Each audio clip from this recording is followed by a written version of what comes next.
भी होटल या रेस्टोरेंट की पहचान उसकी विशेषता से होती है।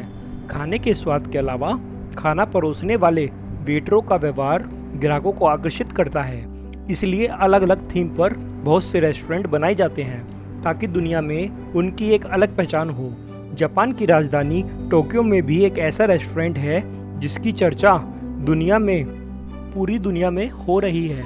इस रेस्टोरेंट का नाम कायाबुकिया है और इसके मालिक हैं काओस ओत्सुका।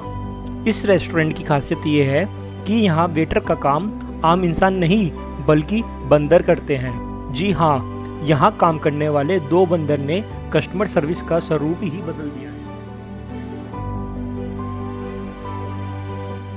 जापान में जानवरों पर अत्याचार पर बड़े सख्त नियम हैं, इसलिए इन बंदरों से काम लेने के लिए रेस्टोरेंट के मालिक ने सरकार से अनुमति ली है। उन्होंने इन बंदर से रेस्टोरेंट में दिन में केवल 2 घंटे ही काम लेने की इजाज़त है। काबुकिया रेस्टोरेंट के ये 2 बंदर यूनिफॉर्म पहनकर ऐसे रहते हैं जैसे होटल और रेस्टोरेंट के सर्विस स्टाफ के लोग रहते हैं। इन बंदरों के नाम यात्चेन और फुकुचेन हैं।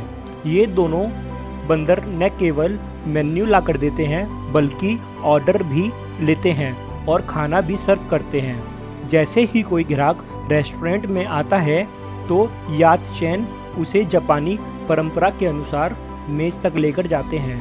फिर फुकुचेन ग्राहक को हाथ पोंछने के लिए गर्म तौलिया लाकर देता है। उसके बाद एक बंदर आकर ऑर्डर लेता है तो दूसरा ऑर्डर सर्व करता है। यात्चेन की उम्र मात्र 12 साल है और फुकुचेन 4 साल का है। यात्चेन काफ़ी लंबे समय से रेस्टोरेंट में है जबकि फुकुचेन अभी केवल 2 साल का अनुभव है। ये दोनों बंदर सिर्फ वेटर का काम ही नहीं करते बल्कि ग्राहकों का मनोरंजन भी करते हैं। वे तरह तरह के मास्क लगाकर ग्राहकों को खुश करते हैं और कई करतब भी दिखाते हैं। ज़्यादा मस्ती करने के लिए ये उनके ऊपर भी चढ़ जाते हैं।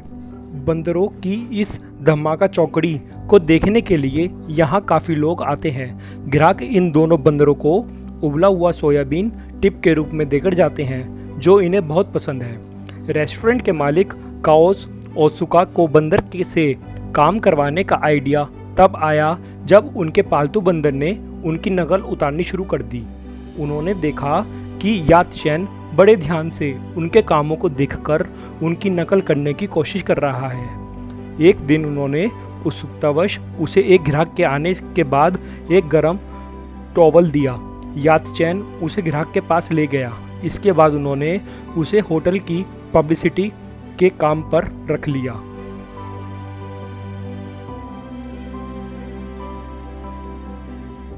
तो फ्रेंड्स, कैसी लगी आपको ये हमारी वीडियो? हमें कमेंट करके ज़रूर बताएं। अगर अच्छी लगी तो लाइक करें, शेयर करें और हमारे इस चैनल पर अगर आप अभी नए हैं और आपने हमारे इस चैनल को अभी तक सब्सक्राइब नहीं किया है तो ज़रूर इसे सब्सक्राइब करें और ज़्यादा से ज़्यादा लोगों को शेयर करें।